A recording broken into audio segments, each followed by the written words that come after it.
Hello everyone, welcome to my channel Assam's of Fever. আজি মই আপোনাৰ আগত পেৰিছ অলিম্পিক 2024 ওপৰত কেইটামান বহুত ইম্পৰ্টেণ্ট কুৱেশ্যন লৈ আনিছোঁ য'ত মনু ভাকেৰ আৰু কেইটামান বিশেষ খেলুৱৈৰ সৈতে ইয়াতে কথা কোৱা হৈছে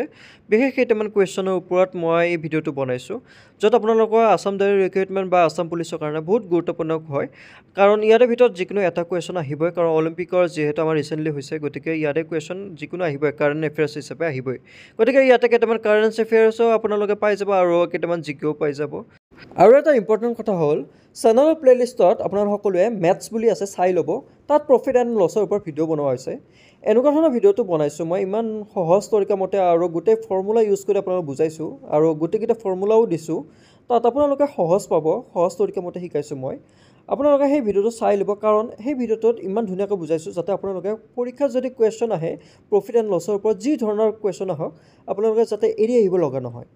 গতিকে সেই ভিডিঅ'টো চাই লওক বহুতখিনি সহজ পাব আৰু বহুতখিনি ভাল পাব আপোনালোকে গতিকে প্ৰফিট এণ্ড লছৰ ওপৰত ভিডিঅ'টো চাই ল'ব প্লেলিষ্টত আছে মেথছ বুলি আছে তাতে গৈ আপোনালোকে চাই ল'ব তো ব'লক আজি এই ভিডিঅ'টো আমি ষ্টাৰ্ট কৰোঁ আজিৰ প্ৰথম কুৱেশ্যনটো হৈছে name the first Indian to win a medal for India in Paris Olympic 2024 ভাৰতৰ হৈ পেৰিছ অলিম্পিক 2024 পদক বিজয়ী প্ৰথম খেলুৱৈগৰাকীৰ নাম কি ইয়াৰ শুদ্ধটো হ'ব অপশ্যন ডি মানু ভাকেৰ ভাৰতৰ হৈ পেৰিছ অলিম্পিকত 2024ত মেডেল অনা ভাৰতীয় খেলুৱৈগৰাকী হৈছে মানু ভাকেৰ কুৱেশ্যনত আহিব পাৰে গতিকে এইটো ইম্পৰ্টেণ্ট হয় মনত ৰাখিব এই কুৱেশ্যনটো আপোনালোকে কাৰেণ্ট এফেয়াৰ হিচাপে ধৰি ল'ব পাৰে কাৰণ এই বস্তুটো ৰিচেণ্টলি হৈছে গতিকে ইয়াৰ ওপৰত প্ৰশ্ন আহিবলৈ বহুতখিনি চান্স আছে আপোনাৰ সকলোৱে মন দিব next which medal is on Manu Bhaker is Paris Olympic 2024 Paris Olympic 2024 চনত মনু ভাকেৰে কি পদক লাভ কৰিছিল এই কুৱেশ্যনটো আপোনালোকে বহুত মন কৰিব কাৰণ পৰীক্ষাত কুৱেশ্যনবিলাক বদলাই দিব যিকোনো কুৱেশ্যন ধৰণৰ আহি যাব পাৰে গতিকে মনু ভাকাৰ সকলোৱে জানো আমি মনু ভাকাৰে জিকিছে কিন্তু মনু ভাকাৰে কি খেলত জিকিছে কেনেকুৱা ধৰণৰ খেলত কি মেডেল বহুত ধৰণৰ কুৱেশ্যন আহিব মনু ভাকাৰৰ ওপৰত গতিকে মনু ভাকাৰৰ ওপৰত মই কেইটামান কুৱেশ্যন দিছোঁ বহুত গুৰুত্বপূৰ্ণ হয় আপোনাৰ সকলোৱে এই কুৱেশ্যনকেইটা মন কৰিব তো ইয়াতে কি কৈছে কি পদক লাভ কৰিছিল ইয়াৰ শুদ্ধটো হ'ব অপশ্যন চি ব্ৰঞ্জ মনু ভাকাৰে পেৰিছ অলিম্পিক 2024ত কি মেডেল জিকিছিল ব্ৰঞ্জ মেডেল জিকিছিল এই বস্তুটো মনত ৰাখিব next Manu Bhaker on bronze medal in which category in Paris Olympic 2024 Manu ভাকাৰে কি শিতানত ব্ৰঞ্জ পদক লাভ কৰিছিল বঢ়িয়া কুৱেশ্যন মনু ভাকাৰে যে ব্ৰঞ্জ মেডেলটো পাইছে কি কেটেগৰীত পাইছে কুৱেশ্যনটো মানে এনেকুৱা ধৰণৰ দিছে যে পৰীক্ষাত আপোনালোকৰ এইকেইটাৰ ভিতৰত কমন এটা পৰিব পাৰে গতিকে কুৱেশ্যনবিলাক মন দি চাব কি কেটেগৰীত পৰিছিল ইয়াৰে শুদ্ধটো হ'ব অপশ্যন এ 10 মিটাৰ এয়াৰ পিষ্টলত 10 মিটাৰ এয়াৰ পিষ্টল কোনটো কেটেগৰীত পৰিছিল 10 মিটাৰ এয়াৰ পিষ্টলৰ কেটেগৰীত পেৰিছ অলিম্পিক 2024ত ব্ৰঞ্জ মেডেল লাভ কৰিছিল next question Manu Bhaker is associated with which sports Manu ভাকাৰে কি খেলৰ লগত জড়িত এই বস্তুটো বহুত গুৰুত্বপূৰ্ণ কাৰণ এই বস্তুটো আমাৰ 2022ৰ এডিআৰই কুৱেশ্যনত আহিছিল যে হিমা দাসে কোনটো খেলৰ লগত জড়িত আহিছিল তেতিয়া কিন্তু আমি তেতিয়া জনা নাছিলোঁ কিছুমানে আমি জনা নাছিলোঁ যে হিমা দাসে জিকিছিল কিন্তু কি খেলৰ লগত আছে এইটো জনা নাছিলোঁ তো এই বস্তুটো আপোনালোকে এইবাৰো চাব পাৰে মনু ভাকাৰে কোনটো খেলৰ লগত জড়িত আছে তো ইয়াৰে শুদ্ধটো হ'ব option C shooting Manu Bhaker shooting খেলৰ লগত জড়িত আছে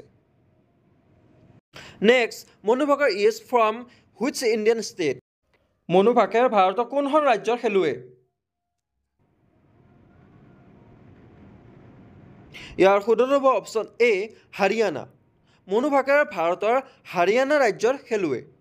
পৰীক্ষাৰ বাবে এইটো বহুত গুৰুত্বপূৰ্ণ প্ৰশ্ন হয় তোমালোকে সকলোৱে মনত ৰাখিবা মনু ভাকেৰ কোনখন ৰাজ্যৰ খেলুৱৈ হয় হাৰিয়ানা ৰাজ্যৰ খেলুৱৈ হয় next question how many sports will be at the Paris Olympic in 2024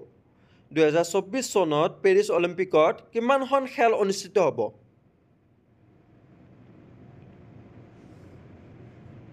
ইয়াৰ শুদ্ধটো হ'ব অপশ্যন চি 32খন 24 চনত পেৰিছ অলিম্পিকত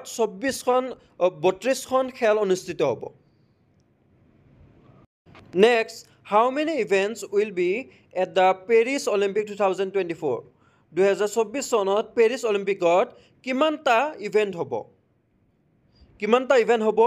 ইয়াৰে শুদ্ধটো হ'ব অপশ্যন চি 329টা 2024 চনত পেৰিছ অলিম্পিকত 329টা ইভেণ্ট হ'ব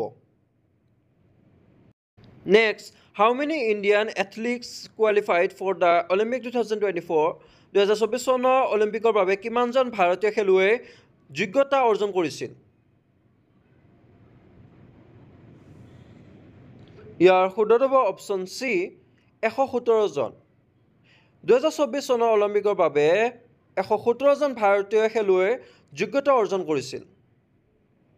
next question which country will host the 2024 summer olympic games 2024 চনৰ গ্ৰীষ্মকালীন অলিম্পিক গেমছ কোনখন দেশত অনুষ্ঠিত হ'ব এই যে পেৰিছ হয় আপোনালোকে সকলোৱে জানে যে পেৰিছত এই 2024 অলিম্পিক পেৰিছত হৈ আছে এটা আমি সকলোৱে জানো কিন্তু পেৰিছ কোনটো কাউন্ট্ৰিৰ আন্ডাৰত পৰে হেতুটো আমি কিছুমানে নাজানো তো ইয়াৰে শুদ্ধ হ'ব অপশ্যন ডি ফ্ৰান্স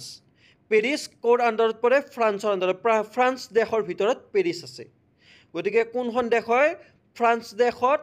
পেৰিছ আছে পেৰিছত অলিম্পিক খেল পতা হৈছে next the 2020 summer Olympics held in ডেশ 2020 চনৰ গ্ৰীষ্মকালীন অলিম্পিক অনুষ্ঠিত ডেশ মানে 2020 চনত যিটো গৰম দিনত যিটো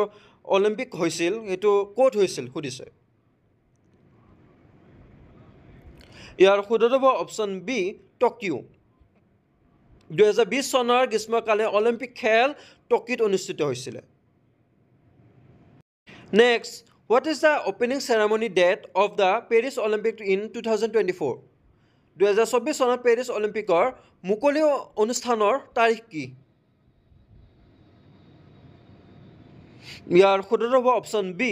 26 জুলাই অলিম্পিক অপেনিং চেৰেমনি ডেটটো কি হয় 26 জুলাই দিনা অপেনিং চেৰেমনি ডেট আছিল এইটো সকলোৱে মনত ৰাখিব পেৰিছ অলিম্পিক 2024 অপেনিং ডেট কোনটো হয় 26 জুলাই এই তাৰিখটো মনত ৰাখিব কাৰণ কুৱেশ্যনত আহি যাব পাৰে যে কেতিয়া অপেনিং হৈছিল অপেনিং চেৰেমনি ডেটটো আহি যাব পাৰে তো 26 জুলাই লিখি দিলে ডাইৰেক্ট এনসাৰ ৰাইট হৈ যাব কাৰেক্ট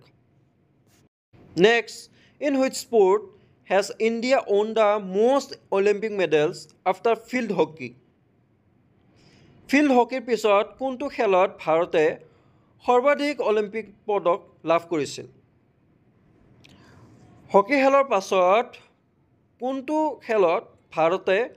আটাইতকৈ বেছি মেডেল জিকিছিল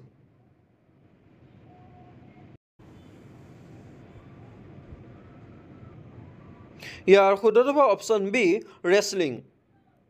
হকি খেলৰ পাছত ভাৰতে ৰেছলিং খেলত আটাইতকৈ সৰ্বাধিক অলিম্পিক মেডেল জিকিছিল next how many Olympics has India fail to win any medal since independence স্বাধীনতাৰ পিছত কিমানখন অলিম্পিক ভাৰতে কোনো পদক লাভ কৰিবলৈ ব্যৰ্থ হৈছে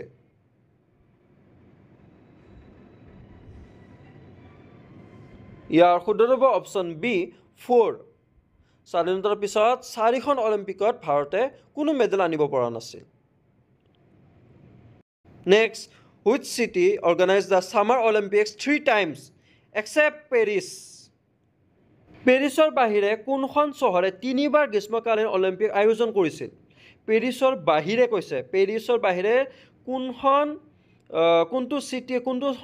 চহৰে 3বাৰ গ্ৰীষ্মকালীন অলিম্পিক আয়োজন কৰিছিল ইয়াৰ শুদ্ধ হ'ব অপশ্যন চি লণ্ডন পেৰিছৰ বাহিৰে লণ্ডন চহৰে 3বাৰ গ্ৰীষ্মকালীন অলিম্পিক আয়োজন কৰিছিল প্ৰশ্নবোৰ বহুত গুৰুত্বপূৰ্ণ কুৱেশ্যন হয় বহুত ইম্পৰ্টেণ্ট কুৱেশ্যন আপোনালোকে সকলোৱে ধ্যান দি চাব মনত ৰাখিব চেষ্টা কৰিব স্ক্ৰীনশ্বট মাৰি ৰাখিব আৰু ভিডিঅ'টো ভাল লাগিলে লাইক কৰিব next how many Chinese athletes qualify for the 2024 Olympics 2024 চনৰ অলিম্পিকৰ বাবে কিমানজন চীনা খেলুৱৈ যোগ্যতা অৰ্জন কৰিছিল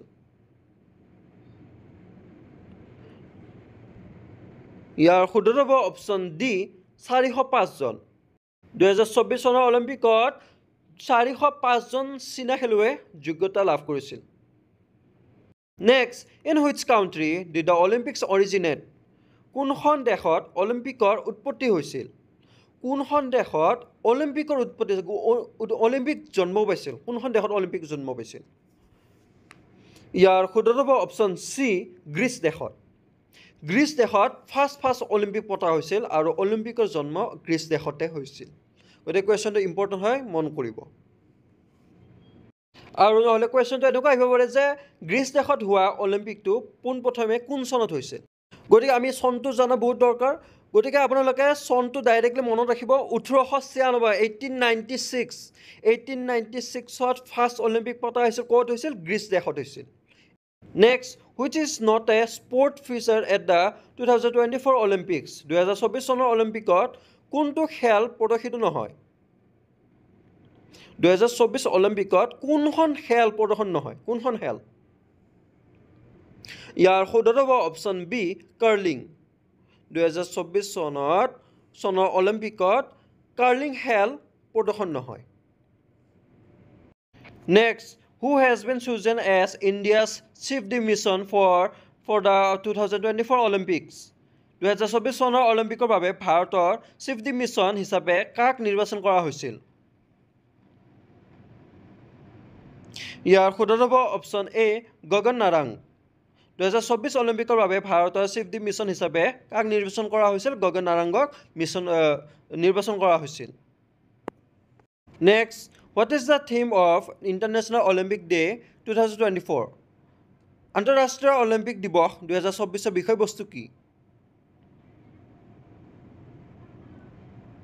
ইয়াৰ শুদ্ধ হ'ব option B let's move and celebrate. আন্তঃৰাষ্ট্ৰীয় অলিম্পিক দিৱস 2024 বিষয়বস্তু হৈছে let's move and celebrate. Next, who has become the first Indian male wrestler to qualify for the 2024 Paris Olympics? 2024 চনৰ পেৰিছ অলিম্পিকৰ বাবে যোগ্যতা অৰ্জন কৰা প্ৰথমজন ভাৰতীয় পুৰুষ মল্লযুঁজাৰু কোন? ইয়াৰ শুদ্ধ হ'ব অপশ্যন বি অমন চেহৰাৱাত। 2024 চনৰ পেৰিছ অলিম্পিকৰ বাবে যোগ্যতা অৰ্জন কৰা প্ৰথমজন ভাৰতীয় পুৰুষ মল্লযুঁজাৰু হৈছে অমন চেহৰাৱাত। তো এই 20টা কুৱেশ্যন আপোনালোকৰ কাৰণে বহুত গুৰুত্বপূৰ্ণ হয় আহি থকা exam, Assam direct recruitment, Assam police, যিবিলাক এক্সাম SSC যিমানবোৰ এক্সাম আহি আছে সকলোৰ কাৰণে বহুত গুৰুত্বপূৰ্ণ কুৱেশ্যন হয়। সকলোৱে মনত ৰাখিব। তো ব'লক আমি সমগ্ৰ ফালে আগবাঢ়ি যাওঁ। How is the Olympic flame lit? অলিম্পিকৰ শিখা কেনেকৈ জ্বলোৱা হয়? ইয়াৰ শুদ্ধ আপোনাৰ সকলোৱে মোক কমেণ্ট ছেকশ্যনত জনাব। ভিডিঅ'টো ভাল লাগিলে লাইক কৰিব আৰু চেনেলটো ছাবস্ক্ৰাইব কৰিব। আৰু পেৰিছ অলিম্পিকৰ ওপৰত বনোৱা আৰু এটা পাৰ্ট 2 আছে, আপোনালোকে সকলোৱে চাই ল'ব। আৰু চেনেলত কেইটামান বিশেষ কুৱেশ্যনৰ ওপৰত ভিডিঅ' বনোৱা হৈছে, আপোনালোকে সকলোৱে চাই ল'ব। আৰু মেথছত প্ৰফিট এণ্ড লছৰ ওপৰত ভিডিঅ' বনাইছোঁ, বহুতখিনি সহজ তৰিকামতে বুজাইছোঁ মই। আপোনালোকে সকলোৱে যায়, মোৰ প্লে'লিষ্টত আছে মেথছৰ, ৰিজনিঙৰ, সকলোবোৰ আপোনালোকে সকলোৱে চাই ল'ব পাৰিব। গতিকে ভিডিঅ'টো আজিৰ বাবে সামৰিলোঁ। নেক্সট ভিডিঅ'ত লগ পাম। ভিডিঅ'টো ভালে লাইক কৰিব, চেনেলটো ছাবস্ক্ৰাইব কৰি থৈ দিব।